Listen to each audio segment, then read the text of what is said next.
Chapter है, बहुत ही जरूरी है, ब्लड रिलेशंस। लेकिन ब्लड रिलेशंस के बारे में कहना चाहूंगा कि ऐसी ट्रिक आपके लिए लाई है कि एग्जामिनेशन में आप ब्लड रिलेशन के किसी भी सवाल को छोड़ ही नहीं सकते हो। लेकिन सबसे पहले कहना चाहूंगा, इस ब्लड रिलेशन में दो तरीके के क्वेश्चन आते हैं। One is coded blood relation और दूसरा है अनकोडेड ब्लड रिलेशन। एक है कोडेड, दूसरा है अनकोडेड ब्लड रिलेशन। पहले मैं आपको अनकोडेड ब्लड रिलेशन के बारे में ही सवाल करवाऊंगा और टेक्निक्स करवाऊंगा। उसके बाद आपको दूसरे पार्ट में कोडेड ब्लड रिलेशंस के बारे में सवाल करवाऊंगा। तो सबसे पहले मैं आपको एक रूल बताऊंगा कि अगर आपको कोई भी रिलेशन है, यानी अपर जनरेशन के रिलेशन, फॉर एग्जाम्पल फादर है, मदर है, ग्रैंडफादर है, ग्रैंड मदर है, ऐसे अंकल है, तो उनको हम ऐसे वाले एरो से अपवर्ड्स की तरह डिनोट करते हैं। तो अगर हमारे पास ब्रदर है, सिस्टर है, दूसरा कोई रिलेशन है, तो इनको हम, चूंकि इक्वल लेवल पर है, तो इसको हम इस रिलेशन से डिनोट करते हैं। बस यही दो रिलेशन आपको याद रखने। और तीसरी रिलेशन, अगर आपके पास लोअर जनरेशन है, सन है, डॉटर है या कोई और रिलेशन है, तो इसको आप ऐसे डाउनवर्ड्स एरो की सूरत में दिखा सकते हो। और दूसरी बात, अगर किसी जगह वाइफ और हस्बैंड आएगा, अगर किसी जगह वाइफ और हस्बैंड आएगा, आपको उनके बीच में आपको सिर्फ पुलिस लिखना है ताकि वो डिनोट हो जाए इनके दरमियान जो रिश्ता है वो हस्बैंड और वाइफ का रिश्ता है, रिलेशन है। बस यही चीज। और लास्ट पे ये भी कहना चाहूंगा, जो मेल है इनका जो सेक्स होगा, तो इसको पॉजिटिव से आप डिनोट करो ताकि हमें सेक्स मालूम करने में हमें डिफिकल्टी ना हो। मदर जो है इसको आप माइनस से डिनोट कीजिएगा। जहां भी ये जरूरत पड़ेगी वहां आपको करना है ये, ताकि आपको बाद में आसानी हो जाए। तो लेट स्टार्ट। सबसे पहले मैं पहला क्वेश्चन करवाऊंगा। क्वेश्चन इस तरीके से आता है। तो सवाल इस आपके पास ऐसे है, Q's mother is sister of P and daughter of M. सबसे पहले हम जो पहली रिलेशन है इसको खत्म करते हैं। क्यों हम लिखते हैं यहां पर, अगर ये क्यों है तो इसकी जो मदर है, तो इसका मतलब है ये किसी का बेटा है। तो यहां पर हम लिखते हैं, मैंने कहा ऊपर वाली जनरेशन तो है, कोई मदर है इसकी। यहां Q's mother is sister of P, इसकी जो मदर है ये फीमेल है, जाहिर सी बात है। इसका जो भाई या बहन है वो है पी। तो मैंने कहा भाई और बहन को ऐसे लिखते हैं, मदर फादर को ऐसे, डॉटर सिस्टर को ऐसे। तो इसके बाद फिर लिखा है the M daughter of M. इसके बाद ये जो लिखा है इसकी मदर जो है वो है डॉटर ऑफ एम। यहां पर कोई एम है, इसकी ये डॉटर है। अब ये पता नहीं है ये फीमेल है या मेल है, इसकी तो ना हमें जरूरत है ना हमें पता है। लेकिन जरूरी बात यह है कि एम जो है इसकी मदर है, तो जाहिर सी बात है क्यों और इसके रिलेशन में ये ग्रैंड सन बनेगा या ग्रैंड डॉटर, अभी तो पता नहीं है।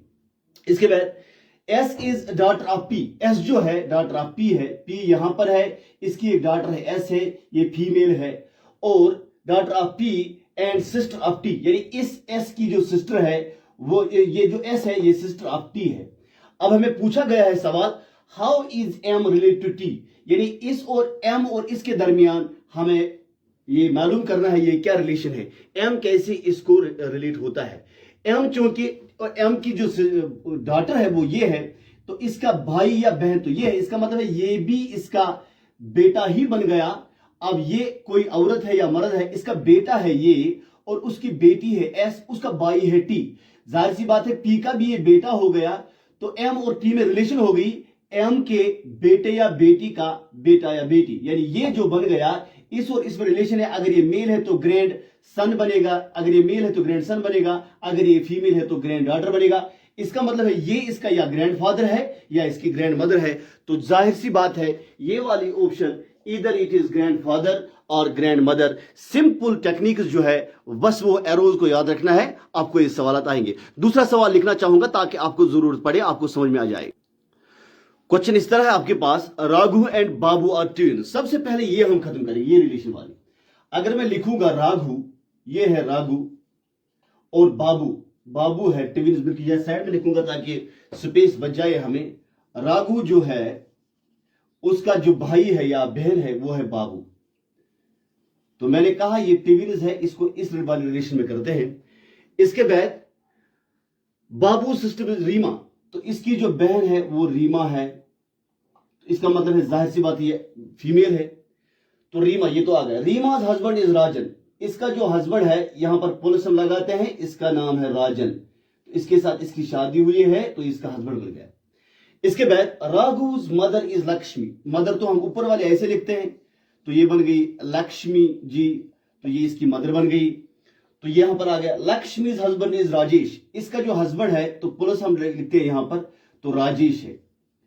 जाहिर सी बात है जब लक्ष्मी का बेटा ये है इसका मतलब राजेश का भी ये बेटा हुआ, राघव का भाई है बाबू या बहन है, इसका भी भाई या बहन ये बेटा या बेटी ये बाबू हुआ, तो इसकी बहन है रीमा, जाहिर सी बात है राजेश की बेटी भी रीमा हो गई।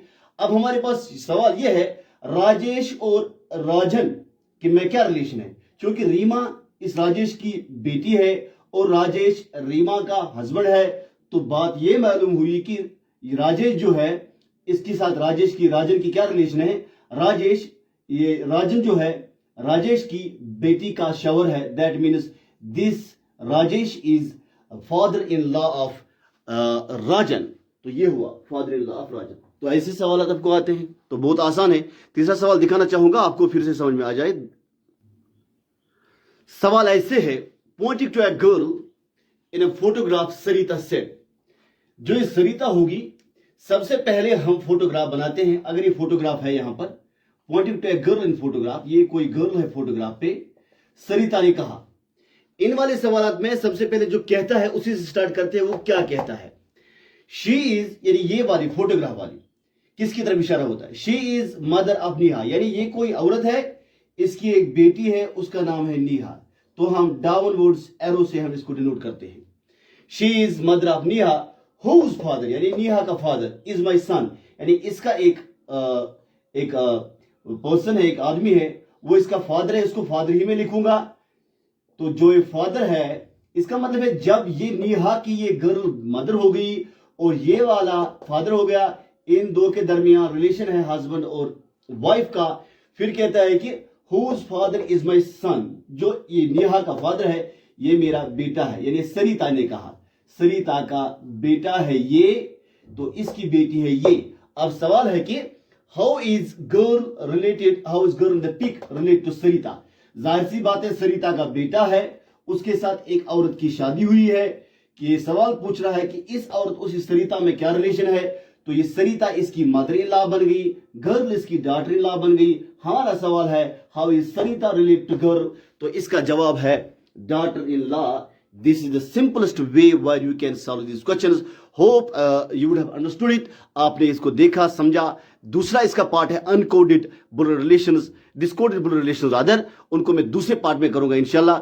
आपने अगर नहीं समझा होगा, मेरा फोन नंबर भी आपके पास है, आप मुझे फोन भी कर सकते हो, जहां तक मुझे मालूम है मैं आपको बता दूंगा। होप आप इन चीजों को समझ के आगे एग्जाम में सवाल करोगे, कामयाब हो जाओगे। अपने दुआ में याद रखना, आप मुझे वॉच करते हो, आप मुझे देखते हो। Thank you for watching me, thank you for giving the time. अस्सलाम वालेकुम वरहमतुल्लाहि वबरकातुहू।